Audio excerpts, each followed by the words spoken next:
آپ سے یہ سوال کرتا ہوں سارے صحافیوں کہ پاکستان کے لیے کچھ کرے. جس کا دل خون کے آنسو رو رہا ہے تو وہ تو اس کا سکا چاچا ہے. مجھے یہ بتائے کسی ملک میں ایسا ہوا ہے کہ جہاز آئے اترے نہ ویزا اور وہاں سے جائے جناب میاں صاحب کے ہاں رائیونٹ اور وہاں کھانے کھائے شادی اٹینڈ کرے پھر واپس چلے جائیں؟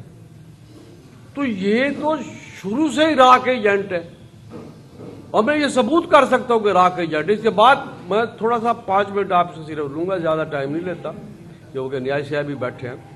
تو یہ اپنے چاچا سے یہ بات نہیں منوا سکتی اور پھر یہ کہتی ہے کیونکہ ہمارا خاندان ہے کشمیر. وہ بھائی کشمیر کا جو سا خاندان ہے آپ کشمیری کہتی ہیں, وہ بٹ خواجے وہ تو سارے آپ کے ساتھ ہیں. میں آپ سے پوچھتا ہوں کہ آپ نے کیا کیا ہے کشمیر کے لیے؟ آپ کا اتنا طویل اقتدار ہے, آپ صحافی ان سے پوچھیں کہ آپ نے کیا کیا ہے کشمیر کے لیے. تو ایک انہوں نے کچھ تھوڑی سی میں آپ کے ان کے سکینڈل بتانا چاہتا ہوں جو آپ کو پہلے کبھی کسی نے بتایا گا, اور میں الحمدللہ جو کہتا ہوں سچ کہتا ہوں, اس کا پروف بھی دے سکتا ہوں. مجھے یہ بتایا 16, 17, 18 میں, بھائی ایک منٹ بات سن لے, بلایا ہے تو آپ نے 16, 17, 18 میں گندم 1400 روپے خرید کے 800 پونے 800 روپے افغانستان میں دی. کیوں دی؟ گندم کا ذخیرہ کیوں خالی کیا؟ کیونکہ ان کو پتا تھا ہم چلے جائیں گے تو کچھ نہ کچھ کام کر کے چلیں. تو انہوں نے وہ ایک طریقہ اپنایا تھا. یہ کرپشن کرتے ہیں بڑی لیگلائی طریقے سے کرتے ہیں. اور یہ جو میں بات کر رہا ہوں آپ کسی ڈی ایف سی سے پوچھ لیں, تھرو آؤٹ دا پنجاب گندم گئی افغانستان.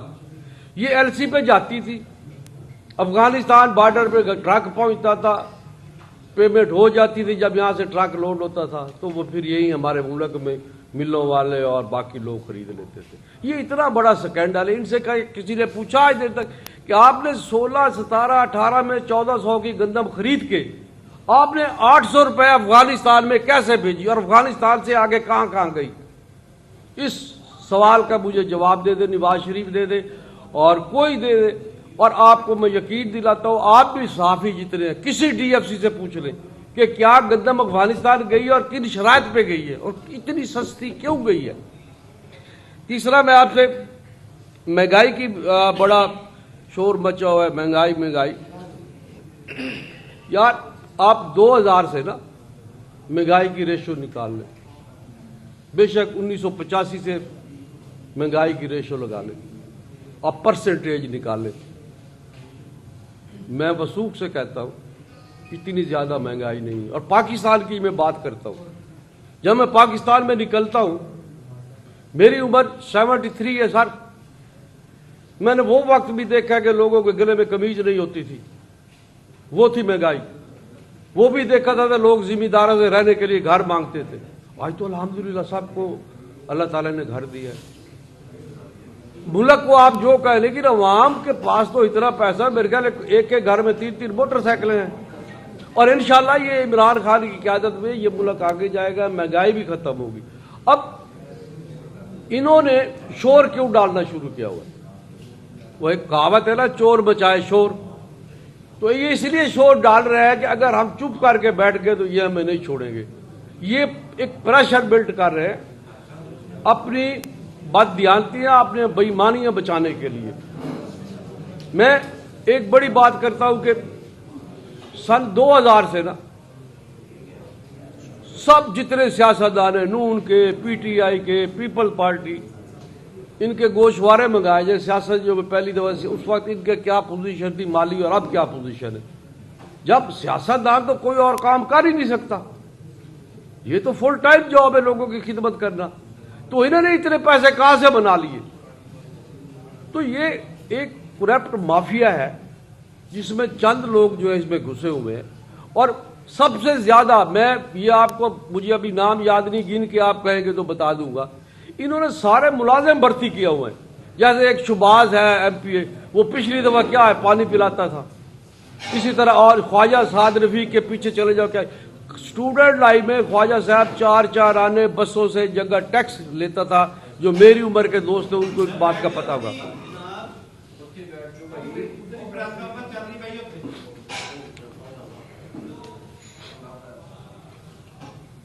بس میں نے یہی گزارشات کرنی تھی کیونکہ ٹائم تھوڑا ہے، فیصل صاحب بھی بیٹھے ہیں نہیں نیازی صاحب آؤ تو تو میں وہی کہہ رہا ہوں، فیصل صاحب بھی بیٹھے ہیں. آپ کی بڑی مہربانی، شکریہ. اگر کہتے ہیں ہو گئے بزرگ سارے بول گئے.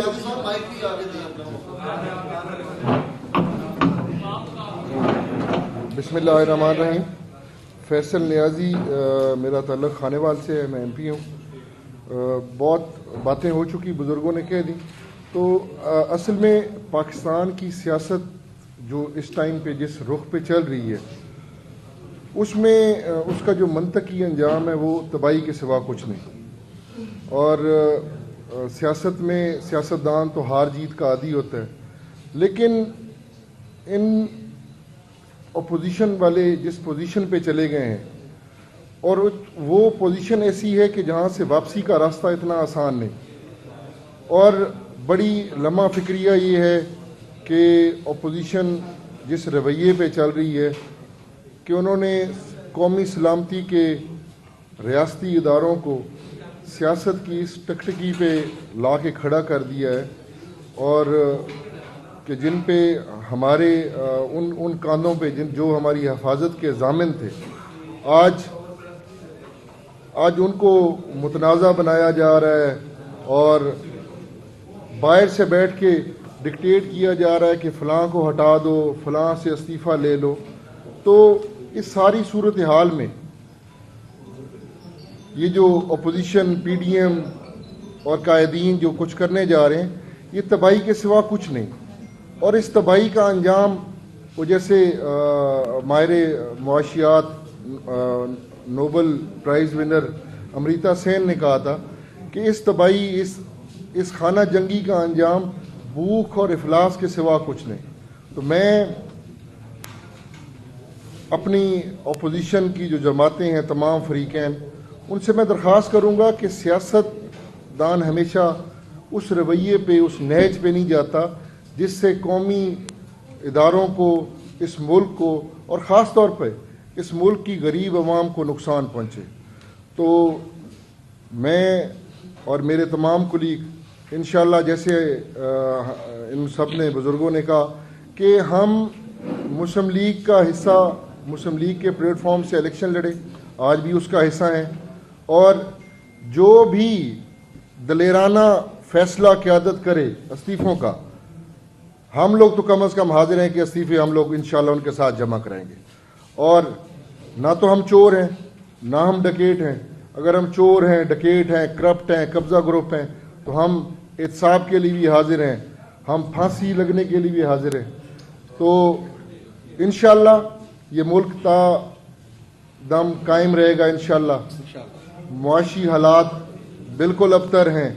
اگر ہم کسی جنگی محاذ پر لڑنے جا رہے ہیں اسرائیل سے اور انڈیا سے، تو معاشی محاذ پر تو ہماری طاقت ہی نہیں ہے کہ ہم سری لنکا، بنگلہ دیش، افغانستان اور ایران سے مقابلہ کر سکیں.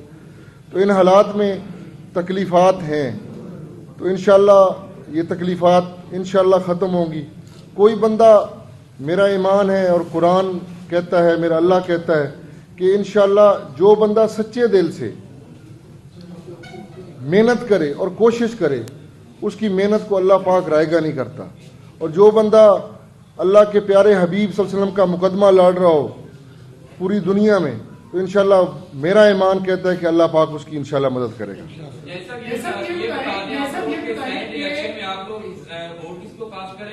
دوسرا، آپ کے ساتھ 5 لوگوں کے علاوہ اور بھی کچھ لوگ ہیں رابطے میں جو میاں نواز شریف کے بیانی سے اطلاع رکھتے ہیں، اس کے ساتھ کیا اپنا کوئی امیدوار لائیں گے سینٹ کے لیے؟ دیکھیں جی، بات اتنی ساری ہے. ابھی یہ جو سینٹ کا جو آپ بات کر رہے ہیں، یہ ابھی چل رہا ہے جی، اس میں گئے ہوئے ہیں کورٹ میں، تو اس کا بھی ڈیسیجن ہی نہیں ہوا. تو ابھی جو کچھ قائدین کہیں گے اس کے بارے میں پھر وہ بعد میں فیصلہ ہوگا. ابھی اس پہ کوئی حتمی رائے کسی پارٹی کی بھی نہیں ہے. سب یہ بتائیں کہ یہ تو ہمیں علم تھا کہ آپ مستقل جنون سے ناراض ہیں، آپ کا موقف جانا پچھانا تھا، لیکن جس طرح آج آپ نے حکومت